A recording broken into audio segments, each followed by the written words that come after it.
이 공생에 나오시는 예수님의 모습을 보면은 참 늘 좀 깜짝 놀라는 게 어떤 말을 하시든 어떤 행동을 하시든요, 저의 예상을 늘 빗나가게 하시더라고요.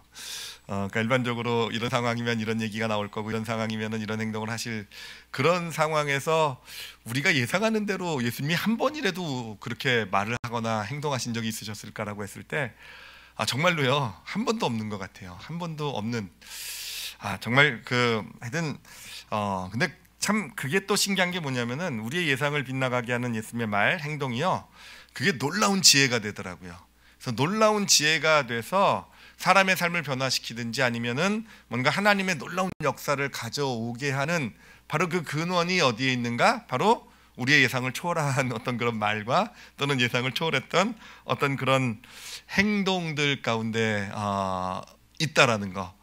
자, 오늘 우리가 읽은 본문 말씀을 볼 때도요, 자, 음행의 현장에서 잡힌 여인이 이제에 대한 잡힌 여인이 이제 사람들 앞에 이렇게 나오지 않았습니까? 근데 그때 그 제사장들, 종교 지도자들은 뭐라고 얘기하냐면은 하나님 말씀에 따르면 이런 여인은 돌로 치다 하였다. 이런 얘기를 해요. 그러니까 어떻게 할 것인가? 이거 큰 죄니까 돌로 쳐야 된다. 자, 여러분, 이 말은요, 예상 가능한 얘기였죠, 그렇죠? 예, 어떤 죄를 지은 사람이 하나 나와서 이제 큰 죄를 지은 사람이 이렇게 나오게 됐을 때 사실은 누구나 예상을 했을 거예요. 누구나 예상을 해서 하나님 말씀에 따르면 이런 죄는 이렇게 처리해야 되고 저렇게 처리해야 되고. 근데 예수님은 뭐라고 얘기하셨습니까? 아주 유명한 말씀을 하시잖아요. 이게 왜 유명하냐면은 아주 예상 외의 말씀을 하셨기 때문에 유명한 거 아니겠습니까? 그 예수님께서 이 상황에서 죄 없는 자가 먼저 돌로 치라라는 정말로 아무도 예상하지 못했던 그런 말씀을 하셨고요. 근데 그런 말씀을 하셨다는 게 중요한 것이 아니라 그 말씀이 어떤 역사를 가져옵니까? 이 여인을 살리는 역사를 가져왔단 말이에요. 그러니까 이 여인을 정지하려고 기다리고 있었던 그 모든 마을 사람들이 다 떠나가는 그런 놀라운 역사를 가져오고, 이 여인이 살아나는 그런 어떤 놀라운 일이 일어나는 것이 바로 이 예수님의 예상을 초월한 요 말씀 가운데 있었다라는 거죠. 자, 그런가 하면 또 생각을 해보면요, 이 나병 환자 사건을 볼 때에도 이 나병이 걸린 사람이 이제 예수님이 일행과 함께 걸어갈 때 그 앞으로 뛰어나왔을 때 사실은요, 정말 예외 없이 모든 사람, 나병은요 부정한 병이고 전염병이거든요. 혐오하는 병이거든요. 그러니까 어떻게 하겠습니까? 우리도 예외가 아니었을 거예요. 나병 환자가 옆에서 뛰어나오면 흠칫 놀랐을 것이고요. 나한테 다가오면 안 되니까 뒤로 물러서는 게 일반적인 반응이잖아요, 그렇죠? 근데 예수님은 그 상황에서 앞으로 다가가셨단 말이에요.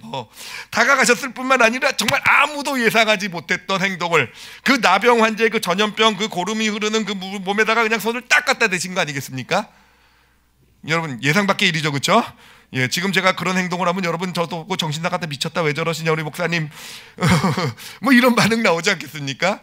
자, 근데 우리가 알다시피 그게 바로 이 나병 환자의 병을 치료하고 새로운 삶을 살게 하는 그런 놀라운 지혜가 되었잖아요. 놀라운 지혜. 자, 우리가 여기 또 하나 예를 제가 적어놓은 게 있네요. 예, 그 사마리아 여인, 지난주에 나눴던 사마리아 여인 이야기 잘 기억하실 테니까, 그것도 마찬가지로 정말로 예수님이 물 달라는 그런 일반적인 얘기를 하시다가 갑자기 꺼냈던, 갑자기 정말 예상하지 못했던, 가서 남편을 데려와라, 이 말씀, 정말 아무도 예상하지 못했던 이 말 한마디가 이 여인을 고통으로부터 노임받게 하는, 그렇죠? 그래서 그 영혼의 생수의 강이 터지게 하는 그런 놀라운 지혜의 말씀이 되었던 거 아니겠습니까? 자, 우리가 그러므로 여러분, 믿음의 길을 걸어가면서, 우리 예수 믿고 믿음의 길을 걸어가면서 우리는, 저도 그렇고요, 예수님의 능력에 사실은 관심이 많습니다. 정말 하나님의 능력이 내 삶에 나타나고 하나님의 축복이 나타나고 하나님의 놀라운 역사들이 나타나는 데 관심이 많은데, 그런데 사실은 정말로 우리가 귀를 기울여야 될 것은, 정말 관심을 가져야 될 것은요, 예수님의 능력이 어떻게 나타났느냐가 아니라 예수님은 어떻게 그런 놀라운 지혜의 말씀, 행동을 하실 수 있었을까라는 거예요. 예수님은 어떻게 정말 우리의 예상을 완전히 빗나가게 하는, 모든 사람을 예상을 빗나가게 만드는 그런 말과 행동을 예수님은 하실 수 있었을까? 어떻게 그러실 수 있었을까? 여러분, 그게 더 중요합니다. 만약에 우리도 예수님이 그러셨던 것처럼 사람들의 어떤 예상과는 다른 정말 그런 말과 행동이 우리에게서 나올 수 있게 될 때, 하나님의 능력은요 따라서 나타나게 될 줄 믿습니다. 그게 예수님의 삶에서 우리가 볼 수 있는 거예요. 예수님의 삶에서 능력이 아니라 우리가 구해야 될 것은 예수님의 지혜예요. 어떻게 그 상황에서 그런 사람을 보면서 어떻게 예수님은 이런 생각, 이런 말씀, 이런 행동을 하실 수 있었을까? 이제 그것을 함께 좀 찾아가 보려고 하는데, 그러면은 우리가 좀 분석을 좀 해봐야 되지 않겠습니까? 바로 이 예수님과 다른 일반 사람들과의 이 시선의 차이를 좀 분석을 해봐야 돼요. 도대체 예수님은 어떤 한 사람이 있을 때 또 그 사람에게 어떤 위기나 문제나 어려움, 또는 이 사람이 죄를 짓거나 어떤 그런 한 사람을 바라볼 때 이 예수님과 이 다른 사람이 바라보는 시야에 차이점이 있었다라는 거예요. 그러니까 바라보는 시야에 차이점이 있었기 때문에 나오는 말과 거기서 나오는 행동이 달랐다라는 겁니다. 그 차이점이 뭐냐면 여러분 잘 생각해 보세요. 예수님이 아니라 먼저 다른 일반 사람들은요 어떤 사람을 바라볼 때, 뭐 문제가 있고 죄를 짓고 뭐 잘못됐고 뭔가 좀 어려움 있는 사람을 바라볼 때, 사람들은요, 저희도 마찬가지예요. 똑같아요.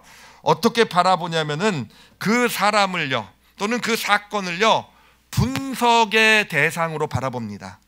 그러니까 다시 말하면 옳고 그름을 따지려고, 내가 아는 어떤 지식이나 내가 알고 있는 어떤 경험이나 이런 것을 가지고 이것을 분석하는 겁니다. 옳고 그르고 이게 맞고 논리적이고 어떻게 하는 것이 맞는지 판단하려고 해요. 그리고 그거에 따라 뭔가 말도 하고 행동을 하는 게 일반 사람들의 모습입니다. 그 음행한 연장에서 잡힌 여인을 데리고 왔을 때에도 종교 지도자들도 그렇고 사람들도 그렇고요, 그 여인, 이 여인은 지금 음행의 현장에서 바로 잡아온 여인입니다, 그 죄인입니다 라고 딱 보니까 그때부터 뭘 합니까? 생각이 뭘로 들어갑니까? 바로 하나님의 말씀을 가지고 분석하기 시작하게 돼요. 그럼 이 여인은 어떻게 해야 되는가? 하나님의 말씀에 따르면 그래, 이런 여인은 돌로 쳐야 된다. 그렇죠? 돌로 쳐서 이 죄는 일벌백계를 해야 된다. 이렇게, 그러니까 사람들의 우리 하여튼 모든 생각은요, 어떤 사람을 바라볼 때, 어떤 그런 그 사람이 겪고 있는 상황을 바라볼 때 우리는 분석의 대상으로 바라본다라는 겁니다. 분석의 대상. 근데 여러분, 예수님은 이 여인을 어떤 시선으로 바라봤는가? 예수님은요, 분석의 대상으로 바라본 것이 아니라 이 여인을 바라볼 때요, 이 여인을 이야기 안에서 바라보셨다라는 겁니다. 이야기 안에서. 그러니까 지금 이 여인이 잡혀와서 지금 이 여인이 죄를 졌다, 음행을 잡았다, 이거는 뭐 빼도 박도 수 없는 사실이다, 이건 부인할 수 없는 사실이다 라고 했을 때 사람들은 그걸 놓고 이제 분석하고 따져가지고 그럼 어떻게 해야 되고, 이게 옳은 거고 저게 옳은 거고, 하나님의 말씀에 따르면 이렇게 해야 되고 저렇게 해야 되고, 이게 사람들이었다고 한다면 예수님은요 아니라는 거예요. 그렇게 음행의 현장에서 잡힌 여인을 바라보면서 예수님이 관심을 가지셨던 거는 그 여인의 삶의 이야기였다라는 겁니다. 도대체 어떻게 해서 이 자리까지 나오게 되었는지, 어떻게 해서 음행이라는 죄를 짓게 되었는지, 그렇게 살 수밖에 없었던 그 삶의 이야기. 그 삶의 이야기가 뭡니까? 결국은 어떤 남편을 잃고 과부가 된 상황에서 어떻게든지 살아남으려고 노력했지만 사실 그 당시 이스라엘에서 과부는 살아남을 길이 없어요. 그래서 사실 율법에는요, 그 동네 사람들이, 그 마을 사람들이 과부하고 고아의 삶은 책임지도록 되어 있어요. 그렇지만 사람들도 자기 살기에 바쁘잖아요, 그렇죠? 자기 살기에 바빠가지고 이 여인을 불쌍하게 여기긴 했지만 도와줌의 손길을 내밀지 않았던 것 같아요.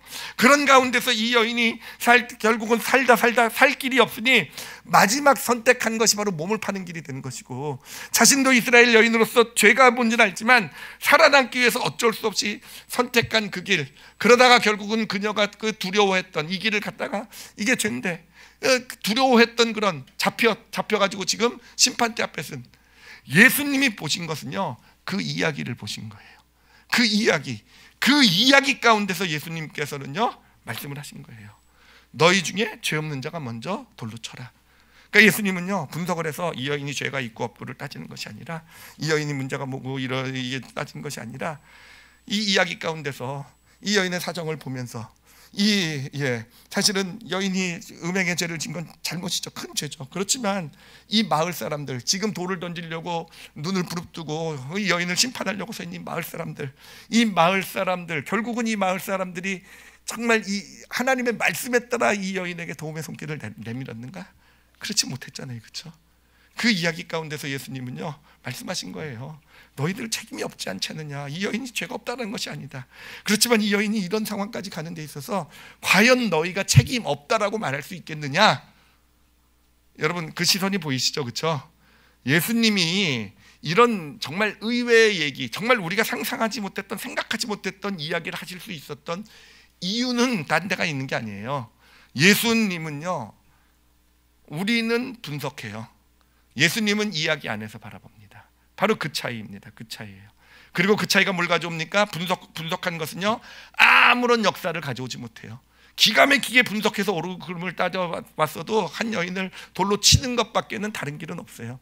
그러나 예수님 이야기 안에서 이 여인의 삶을 바라보게 될 때 하나님께서 그 여인을 살리시는 놀라운 역사가 나타나게 되잖아요.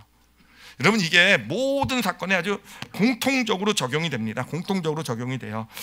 우리가 그 사마리아 여인의 이야기도 마찬가지 아니겠습니까? 사마리아 여인에게 예수님께서 남편을 데려오라고 말씀하시고요.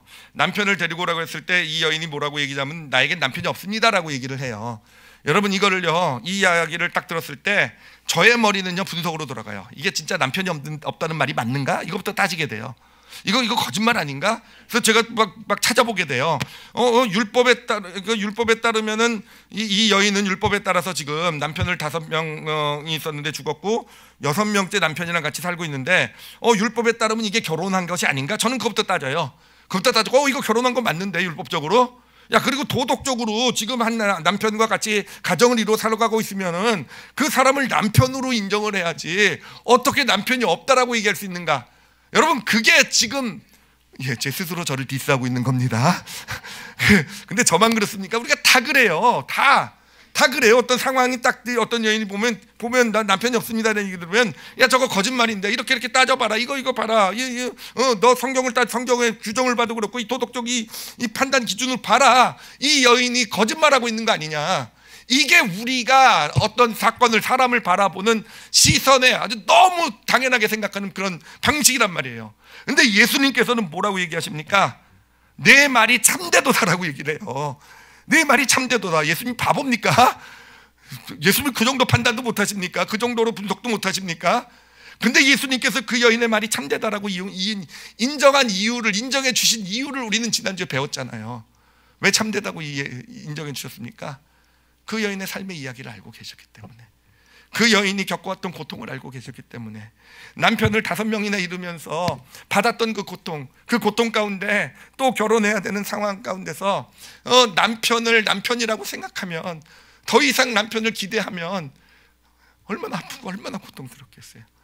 그 고통을 그래도 좀 그 견딜 수 없는 고통을 어떻게든지 그래도 느끼지 않으려고 그 마음속에 다짐하며 산 거예요. 난 더 이상 남편을 기대하지 않는다. 나는 더 이상 나에게는 남편이 없다. 여러분 그 여인의 그 마음, 예수님은요 이야기를 바라보신 겁니다. 이야기 안에서 이 여인을 바라보셨고요. 그렇기 때문에 이 여인이 그런 남편이 없다라고 얘기했을 때 그 마음, 그 이야기 안에서 그 마음을 보시고 내 말이 옳다라고 얘기하신 것입니다. 그리고 여러분 어떻습니까? 예수님의 그 말씀이요 이 여인을요 살리잖아요. 그렇죠? 이 여인의 삶에 생수의 강을 터뜨려내잖아요. 그렇죠? 여러분 이거예요. 이게 아주 근본적인 시선의 차이입니다. 예수님은 어떻게 저런 말씀을 하시고 어떻게 저렇게 우리의 예상을 초월한 저런 말씀, 저런 행동, 어떻게 그러실 수 있으셨을까? 어떻게 그러실 수 있으셨습니까? 삶을 바라볼 때 이야기 안에서 바라보셨어요. 우리는 왜 예수님처럼 못합니까? 예수님 정말 닮아간다고 수십 번도 더 외치고 기도하고 막 예수님처럼 뭐 이렇게 보고 싶고 사람 대하고 싶고 그렇지만 늘 보면 그렇게 안 되잖아요. 그렇죠? 우리는 왜 그렇게 못합니까? 분석하니까. 내가 아는 성경 지식 가지고, 내가 아는 옳고 그름 도덕, 내 경험, 내 어떤 이런 걸 가지고, 그런 걸 가지고 분석하니까 우리는 그렇게 예수님 닮아가자고 하면서도 죄송합니다. 제 얘기예요. 그렇게 예수님과는 다른 말, 예수님과는 다른 행동을 하는 게 바로 우리의 모습이 되는 것입니다.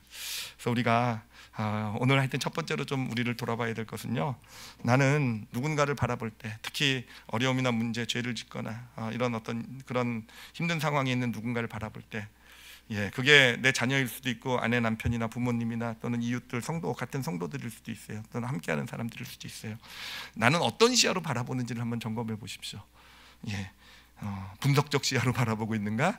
아니면 이야기 안에서 바라보고 있는가? 여러분, 이야기 안에서 바라보고 계신 분들은 이 시간에 신발을 벗어서 들어주시기 바랍니다. 예, 예, 찔리죠, 그렇죠? 여러분, 분석적 시야로 바라볼 때는요, 가장 중요한 게요, 어떻게 생각하느냐가 중요하더라고요. 넌 이 문제에 대해서 어떻게 생각하냐? 넌 저 사람 문제에 대해서 어떻게 생각하냐? 예, 하여튼 분석적 시야로 하면은 어떻게 생각하느냐가 자꾸 판단하는 걸 제일 중요하게 생각을 해요. 그런데 여러분, 이야기 안에서의 누군가의 삶을 바라보면요, 가장 궁금한 것은요, 어떻게 생각하느냐가 아니고요, 어떻게 하다가 저렇게 됐을까라는 거예요. 어떻게 하다가 지금 저런 거짓말을 하고 있는데, 지금 저렇게 그런 심각한 죄 가운데 지금 저렇게 낙심하고 앉아 있는데 어떻게 하다가 이렇게 되었을까? 여러분, 우리가 누군가를 바라볼 때 이야기 안에서 바라보실 줄 아시는 우리 올리브교회 성도들이 되시길 바랍니다. 그럴 때 우리 안에서요, 정말 예수님과 같은 그런 말과 예수님이 하셨던 행동과 같은 그런 행동이 흉내 내려고 해서 나오는 것이 아니라 그렇게 해서 내가 예수님을 닮아가는 예수님의 말과 행동, 예수님의 지혜가 나타나는 그런 축복된 그런 삶이 되어져 가기를 축원합니다. 자, 근데 우리가 또 이제 그러니까 우리는 삶을 바라볼 때 이야기로 바라보는 게 그래서 참 중요해요. 누군가의 삶을 바라볼 때도 이야기로 바라보는 것이 중요하고, 사실 자신의 삶을 바라볼 때도요, 우리의 삶을요, 자꾸 지금 상황 환경을 분석하고 판단하는 것으로 바라보기보다는요, 여러분, 이야기 안에서 내 삶을 바라보는 시야를 갖는 게 아주 중요합니다. 이야기 안에서. 그러니까 나는 지금 상황에 딱 독립돼서 내가 지금 이 상황 가운데서 문제나 어려움을 겪고 있는 게 아니라는 거. 그러니까 내가 이제까지 있었던 삶의 어떤 이야기 안에서 지금 내 삶에 이런 모습이 나타나고 있다는 것을, 그렇게 우리 삶을 바라보는 것, 이것이 정말 중요하다라는 거예요. 그게 왜 그러냐면요, 물론 하나님의 지혜가 주어지고 하는 그런 것도 있지만, 예수님처럼 우리가 좀 전에 살펴봤던 뭐 아주 지혜로운 말이나 행동이 나오는 것도 있지만, 아주 정말 또 하나 중요한 이유가 있어요. 자, 그 이유를 설명을 해드리겠습니다. 창세기를 보면은요, 이제 믿음의 조상들의 이야기가 나오는데, 그들의 삶의 아주 공통적인 특징은 뭐냐면, 하나님께서 어디를 가든지 제단을 세우게 하십니다. 어디를 가든지 제단을 세워요. 그리고 제단에 이름을 붙이게 합니다. 그래서 이곳에서 하나님께서 어떻게 도우셨다, 이곳에서 하나님이 어떻게 승리하게 하셨다, 이곳에서 어떻게, 하여튼 제단을 가는 곳마다 세우게 합니다. 그리고 믿음의 조상들뿐만 아니라 이스라엘 어떤 역사를 보면은요, 어떤 큰 승리나 큰 하나님의 도우심이 있을 때마다 기념비 같은 거를 세우게 해요. 근데 왜 그럴까? 왜 그런 걸 세우게 하실까라는 겁니다. 왜 그런 걸 세우게 하실까? 자, 왜 그럴 것 같으십니까? 하나님의 놀라운 일을 기억하게 하려고, 그렇죠? 하나님, 와, 우리 하나님 이렇게 능력 있으신 분이시구나. 와, 우리의 선조도 이렇게 놀라운 능력을 경험했구나. 와, 하나님께서 이렇게 이런 일에 이렇게 축복하실 수 있구나. 그러니 우리 삶도 이렇게 하나님께서 놀라운 능력으로 축복하실 수 있겠구나. 그런 것을 알려주시려고 그렇게 기념비를 세우고 제단을 세우려고 하셨을까요? 이런 그 과거에 역사하셨던 하나님이 지금도 역사하실 것이다. 물론 그런 의미도 있을 거예요. 근데 성경이 우리에게 알려주고 있는 이 제단을 세우고 기념비를 세우라는 아주 중요한 이유가 있습니다. 그 중요한 이유를 제가 읽어드리도록 할게요. 여호수아서 4장 5절부터 7절까지 말씀입니다. 이거는 이스라엘 백성들이 이제 가나안 땅을 점령하러 들어가는데 요단강을 건널 때 요단강 물이 말라서 걸어서 건넌 바로 그 이야기예요. 걸어서 건넌 이야기. 제가 읽겠습니다. 그들에게 이르되 요단 가운데로 들어가 너희 하나님 여호와의 궤 앞으로 가서 이스라엘 자손들의 지파 수대로, 이미 이제 물론 다 말라 있는 상황이에요. 그래서 이제 그리고 이제 제사장들이 여호와의 궤를 들고 지금 요단강 가운데 서 있는 상황입니다. 그러니까 궤 있는 데 가가지고 거기 있는 곳에서 돌 한 개씩을 가져다가 어깨에 매라. 그리고 이것이 너희 중에 표징이 되리라. 그러니까 그것을 가지고 육지로 무수로 나와서 무대다가 그 돌을 세우라는 거예요. 돌을 세우면 이것이 너희 중에 표징이 되리라. 후일에 너희 자손들이 물어 이르되 이 돌들은 무슨 뜻이냐 하거든 그들에게 이르기를 요단물이 여호와의 언약궤 앞에서 끊어졌나니 곧 언약궤가 요단을 건널 때 요단물이 끊어졌으므로 이 돌들이 이스라엘 자손에게 영원히 기념이 되리라 하니라. 자, 이 말씀을 보면 우리가 그래, 이런 제단을 세우고 이런 어떤 기념비를 세우는 것은 기념이 되게 하는 거구나, 뭔가 하나님께서 하신 놀라운 일들을 후손에게 말해 주라고 하는 것이구나 라는 것을 볼 수 있어요. 분명히 그렇습니다. 분명히 하나님이 이런 역사를 하시고 하나님이 우리 이스라엘 삶 가운데 이런 놀라운 일을 이루셨고, 맞아요, 그런 걸 이야기를 들려준 건 맞습니다. 그런데 이야기를 들려주는 목적이 뭔지 아십니까?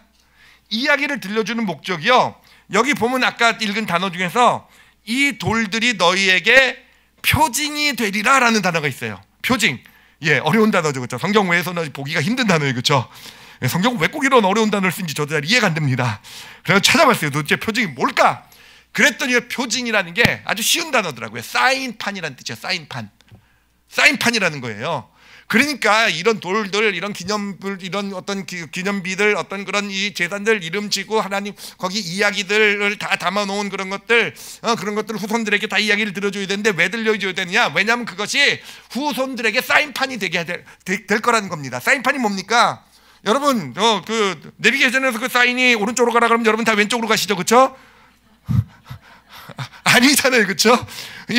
오른쪽으로 가면 오른쪽 가는 거 아니겠습니까? 깜빡이 불이 왼쪽 그 좌회전 깜빡이 왼쪽 초록불이 깜빡깜빡 꺼지고 왼쪽 가시잖아요, 그렇죠? 그렇죠. 사인판이라는 건 뭡니까? 우리에게 방향을 알려주는 거잖아요. 여러분, 왜 하나님께서 어떤 과거의 이야기들을 이스라엘 그 후손들에게 들려주라고 했냐면은 바로 방향을 알려주시기 위해서라는 겁니다. 방향을. 언제 하나님의 이야기들을 이스라엘 백성들이 나눕니까? 삶의 위기나 어려움이 있을 때, 정말 중요하고 어려운 판단을 해야 되는 그런 문제들이 있을 때, 무엇을 해야 될지 모를 때 하나님께서는 이들에게 하나님이 하신 이야기들을 나눠주게 될 때 그 이야기가 표징, 사인판처럼 되어져 가게 될 거라는 겁니다. 도대체 어떻게 그렇게 될 수 있느냐? 제가 그림으로 들었어요. 저렇게 된다라는 겁니다. 저렇게. 그래요. 이스라엘 역사상 하나님께서 이루신 그 검은 화살표 보이시죠, 그렇죠? 검은 그 선 보이시는데 검은 선에 있는 점들이 하나님께서 하신 일이라고 생각을 해보세요. 하나님이 하신 일들이 이렇게 있습니다. 그 이스라엘 역사상 그런 역사가 있는데, 사실은 저거를 그냥 따로따로 놓고 보면은요, 각자 그냥 의미가 다른 사건처럼 보여요. 각자 그냥 그때 이런 일이 있었고 저때 저런 일이 있었고 요때 이런 일이 있었고 이렇게 보입니다. 그런데 저것을 선으로 연결시켜 놓으니까 여러분 뭐가 보입니까? 방향이 보이기 시작하게 되잖아요. 방향이. 바로 저게 이야기의 의미가 되는 거예요. 우리가 어떤 이스라엘 백성들이요, 옛날 하나님께서 일하시는 이야기 하셨던 이야기들을 쭉 나누게 될 때 뭐가 보입니까? 하나님께서 이스라엘을 이끄시는 방향이 보인다라는 거예요. 그 전까지는 몰랐어요. 지금 어려움이 닥치고 어떤 외적이 침입해 오고 문제가 있을 때 이걸 이쪽에 도움을 청해야 되냐, 왼쪽을 바라야 되냐, 오른쪽을 바라봐야 되냐, 이 선택을 해야 되냐 몰랐는데, 하나님이 하신 이야기들을 쭉 듣고 있다 보니까 어느샌가요, 그게 표징이 되는 겁니다. 어느샌가요, 방향이 보이기 시작하게 되는 거예요. 어느샌가 방향이 보여서 많은 선택이 있지만 하나님이 우리를 이끄시는 길은 바로 이 길이구나 라는 것, 그것이 보여지게 되는 겁니다. 그러면 그냥 선택하며 나가면, 그쪽으로 나가면 그게 하나님의 인도하심의 길이 되는 것입니다.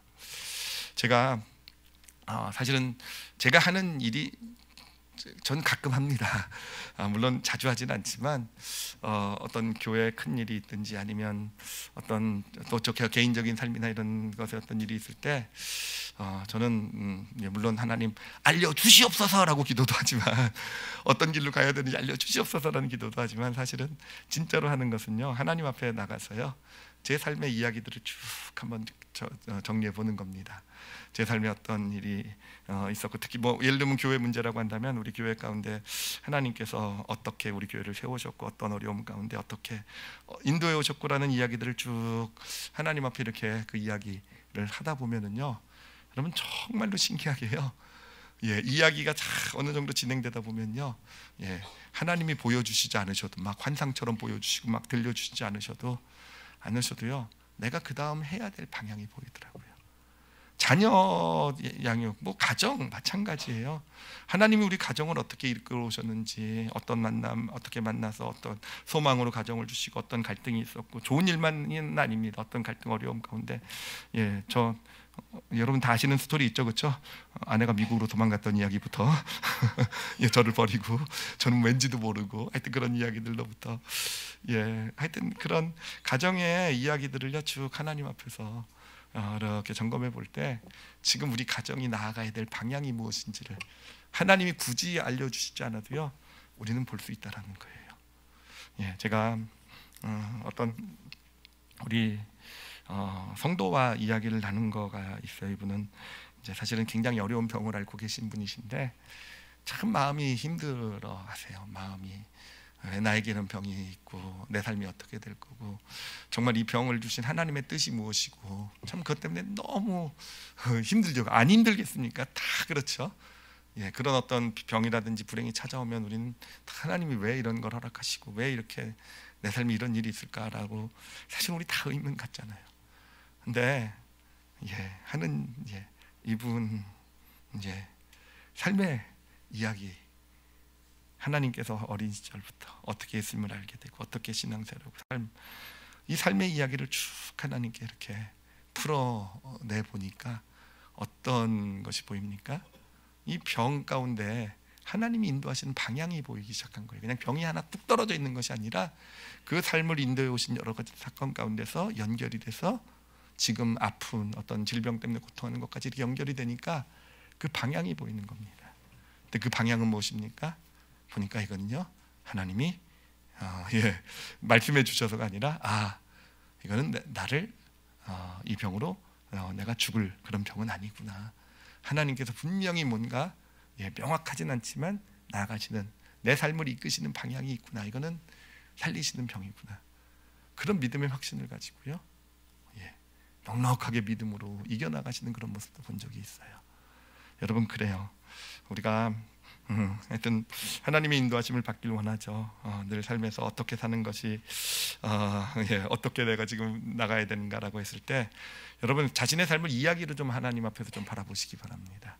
이야기로 바라보시면은요 보입니다. 표징이 되어서요 어느샌가 내 마음에 사인판이 생겨요. 어떤 방향으로 나가야 되는지를 압니다. 하나님 앞에서뿐만 아니라 제가 이제 성도들을 상담을 하다 보면은 경험하는 것이요. 이 성도들이요, 이제 저한테 와서 하면 이제 자신의 사정들을 막 이야기하기 시작하게 돼요. 그럼 저는 이제 목회자로서 사실 강박관념이 하나 있습니다. 뭐냐면은 이분들에게 기가 막힌 답을 주어야 된다는 강박관념이 있어요. 그러니까 뭔가 이런 어려움을 얘기를 하면은 내가 뭔가 어마어마한 통찰, 이분들이 생각하지 못했던 그 통찰을 가지고 내가 이분들에게 딱 하나님의 인도하시면 이겁니다. 이렇게 여러분들 그런 목사를 원하시죠, 그렇죠? 근데요 대부분의 분들이요 얘기를 쭉 하잖아요. 그럼 이제 저도 뭔가 알 것 같아요. 그래서 제가 얘기를 이제 그 하나님 인도하시면 얘기하려면요 목사님 된 것 같아요. 그러면 가세요. 그러니까 제 답을 들을 생각이 없는 거예요. 정말 내가 그래서 어느 때부터 정말 마음이 편해졌어요. 상담받으러 온다 그러면은요 어차피 자기들이 혼자서 답 찾아가지고 가시겠구나 뭐 이런 나는 말할 필요가 없구나. 근데 그게 어떻게 이루어지는 건지 아십니까? 본인들도요 자신의 이야기를 어떻게 보면 처음으로 해보는 거예요. 저 앞에 와가지고는요 이제 저한테 설명을 해줘야 되니까 자기의 사정을 설명해 줘야 되니까 처음으로 자신의 어떤 지금 상황을요 과거부터 시작해가지고 구성을 해보는 겁니다. 그래서 이야기를 하는 거예요. 그럼 이야기를 하다 보면은요 어느샌가 자기 마음에 뭐가 됩니까? 표징이 되어져 가는 겁니다. 하나님이 지금 이 방향으로 이끌고 계시는구나. 그래가지고 갑자기 일어서는 거예요. 됐어요, 가겠습니다. 뭐 이렇게. 여러분, 저는요 우리 지금 함께 가는 길에 대한 말씀을 나누고 있잖아요. 오늘이 마지막 말씀이 되는데 함께 가는 길, 그건 인생의 두 번째 산이 함께 가는 길이에요. 근데 인생의 첫 번째 산하고 인생의 두 번째 산의 큰 차이점이 하나는 뭐냐면은 인생의 첫 번째 산은요 분석하며 가는 길이에요. 늘 분석하면서 이건 뭐가 잘못됐고 이건 이 사람은 이게 틀렸고 분석하는 게 꼭 나쁘다는 건 아닙니다. 어떤 일을 하거나 어떤 업무 쪽에서는 분석이 실력이 되겠죠. 그런데 함께 가는 데 있어서는요 여러분 분석해서는 함께 가지는 못해요. 분석해서는요 하나님의 지혜, 하나님의 함께 하신 가운데 나타난 하나님의 지혜와 능력이 나타나진 않아요. 인생의 두 번째 산은 어떤 산일까? 이야기의 산이에요. 이야기의 산. 인생의 두 번째 산에서는요 그 사람의 이야기에 관심을 가져주는 산이고요. 인생의 두 번째 산에서는요 마음껏 자기의 이야기를 해도 괜찮은 그게 바로 인생의 두 번째 산, 함께 가는 길에 바로 축복, 그 가운데 하나님의 지혜가 넘치고요, 그 가운데 하나님의 인도하심을 받는 산이 바로 이야기의 산, 인생의 두 번째 산이 되는 것입니다. 제가 마지막으로 어느 책에서 읽은 글 내용을 하나만 간단하게 소개를 해드리도록 할게요. 그 책은요, 이제 심리학자가 쓴 책인데 그런 얘기를 합니다. 사람들은요, 자신의 이야기하는 것을 정말 좋아한다고 해요. 내 이야기를 하는 걸 너무너무 좋아한다고 해요. 제가 그거를 알 수 있는 게 뭐냐면은 지금 알 수 있는 게 아니라 예전에 예수 믿기 전에 제가 술을 좀 많이 마셨거든요. 근데 제가 그 남자분들 같이 술 마시면서 느낀 게 뭐냐면 정말 술만 얘기하면 자기 얘기만 해요. 그렇죠? 술 취하면 그냥 자기 얘기만 그렇게 얘기 안 하셨던 분이 그냥 정말, 그래서 여러분 술자리에 앉아서 보면요, 서로 대화가 안 됩니다. 뭔가 대화를 많이 하는 것 같은데 다 자기 얘기만 하고 있는 거예요. 확실합니다. 사람들은요, 자기 얘기하는 거 엄청 좋아해요. 근데 이 책에서 얘기하는 게 뭐냐면은 자기 얘기하는 것도 좋아하는데 누군가가 그런 그렇게 하는 자기 이야기를요, 귀를 기울여 줄 때요, 인간은요 아주 놀라운 행복을 느낀다라는 거예요. 그 행복도를 측정까지 해서 보여주는데, 누군가 자기 이야기에 관심을 가질 때 아주 놀라운 어떤 행복도가 올라가는 그런 일이 나타난다고 합니다. 자, 근데 오늘날에 우리가 이 세상 오늘날의 사회를 보면은, 여러분 카페를 닦아 보면요, 사람들이 많이 같이 이렇게 앉아 있죠, 그렇죠? 네, 앉아가지고 여러분 요즘 다 뭐 하고 있습니까? 서로 마주보고 앉아 있어가지고 다 핸드폰 보고 있죠, 그렇죠? 예, 핸드폰을 다 보고 있잖아요. 이야기를 하지는 않는다라는 거죠. 이야기를 하지 않는다라는 거죠. 그것을 두 가지 이유로 얘기를 하더라고요. 그 이유가 뭐냐면, 첫 번째는요, 자신이 얼마나 이야기하기를 좋아하는지를 몰라서 그렇다라는 거예요. 예, 정말 이야기하는 즐거움을 아직 경험해 보지 못했기 때문에 그냥 앉으면 할 일은 없고 핸드폰을 본다라는 겁니다. 그리고 또 하나의 이유는 뭐냐면요, 다른 사람들이요, 자신의 이야기를 듣고 싶지 않다라고 생각하기 때문에. 여러분, 그건 사실이에요. 우리는 다른 사람의 이야기 듣고 싶지 않아 합니다. 그렇죠? 예, 내 이야기를 들어주는 건 좋지만 나는 다른 사람의 얘기를 듣진 않죠. 제가 이것을 읽으면서 바로 생각한 게 그거예요. 그렇다고 한다면 여러분, 우리가 만들어야 될 공동체는 어떤 공동체일까요? 이 세상의 모든 모임들, 사람들의 모임들, 공동체들은요 다 이래요. 분석하는 데예요. 서로 분석하고, 상대방의 이야기를 이야기를 관심이 없고 분석하는 그런 공동체예요.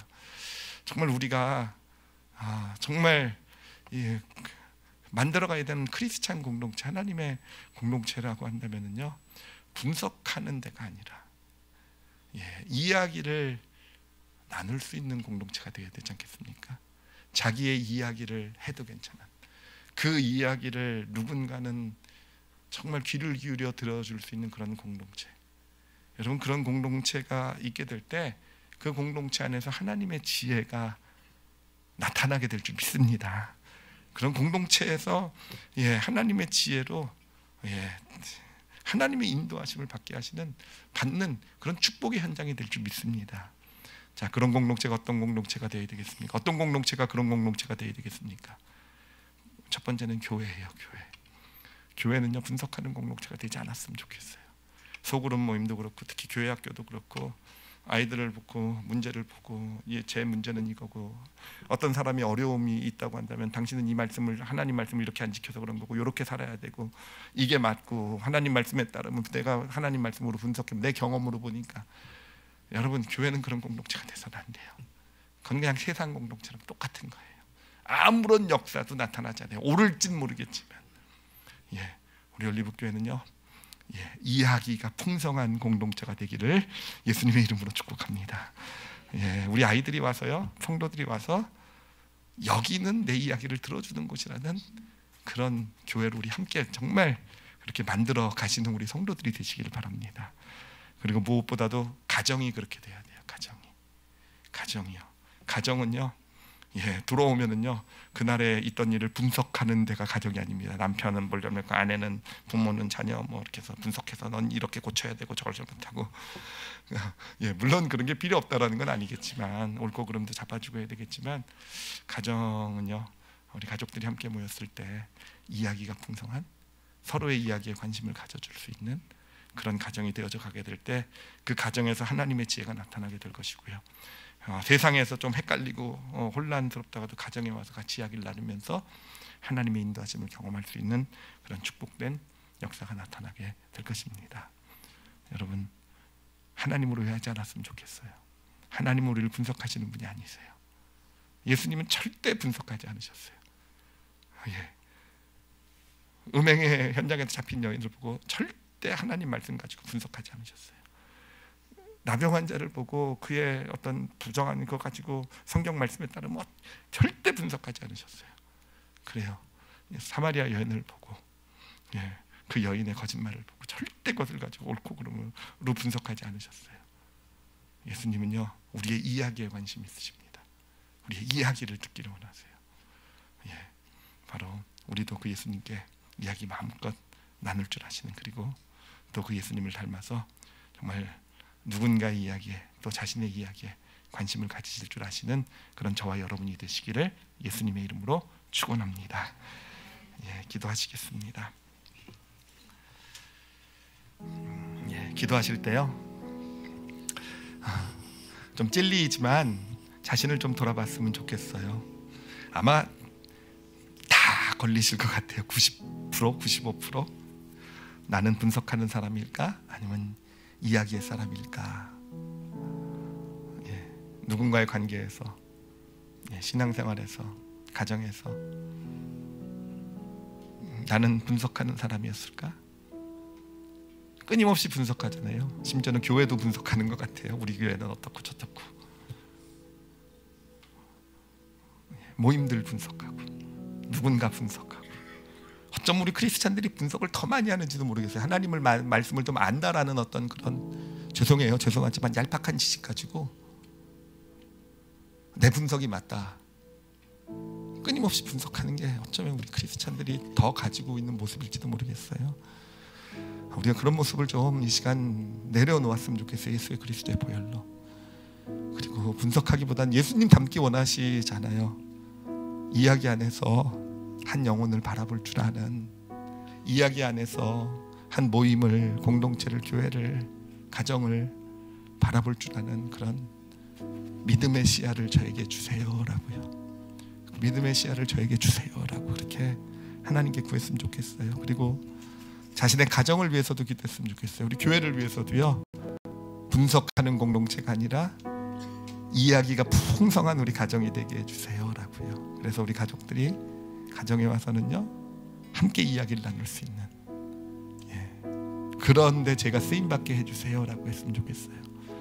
그리고 우리가 하나님 앞에 설 때에도 하나님은 우리의 분석을 원하지 않으세요. 내가 이건 이렇게 생각해서 저렇게 생각해서 이건 이래서 저래서가 하나님 원하시는 게 아니고요, 하나님 그냥 우리의 이야기를 원하세요. 내 마음이 무엇인지, 내가 어떻게 해서 이렇게까지 이 자리에 지금 와 있는지, 그냥 하나님은요 듣기를 원하세요. 우리가 이야기하는 거, 친구한테 얘기하듯이 하나님 앞에 우리의 이야기를 가지고 나가는 그런 믿음의 삶이 되게 하여 주시옵소서. 우리 다 같이 함께 오늘 말씀 가지고요, 우리 생각나는 대로 우리 같이 통성으로 기도하시겠습니다. 우리의 믿음의 신앙의 여정이 이야기가 풍성한 여정이 되기를 소원합니다. 하나님, 우리의 가정이 이야기로 풍성한 가정이 되기를 소원합니다. 하나님, 우리의 교회가 내 이야기를 들어주는 누군가가 있다라는 것을 하나님 그런 교회로 우리 올리브 교회를, 이 땅의 교회들을 세워주시기를 소원합니다. 하나님, 그리고 무엇보다도 하나님은요, 당신께서는 우리의 이야기에 관심이 있다라는 거, 내가 이렇게 잘못하고 이렇게 문제가 있고 이렇게 해서 뭘 잘못한 것이 아니라 하나님은 내 마음의 이야기를 듣기를 원하신다라는 거. 하나님, 무엇보다도 정말 우리가 하나님 앞에서 우리의 마음의 이야기를 할 줄 아는 자가 될 수 있었으면 좋겠어요. 특히 내일부터 40일 우리 기도가 시작이 되는데, 하나님, 우리의 마음의 이야기가 풀어져 나가는 40일의 여정이 되게 하여 주시옵소서. 그래서 40일이 끝났을 때에는 하나님의 지혜 가운데서 하나님 원하시는 삶의 방향을 분별하며 그렇게 정말 멋지게 승리하는 2025년을 살아가는 그 길이 열리게 하여 주시옵소서. 감사드리며 예수님 이름으로 기도드렸사옵나이다. 아멘.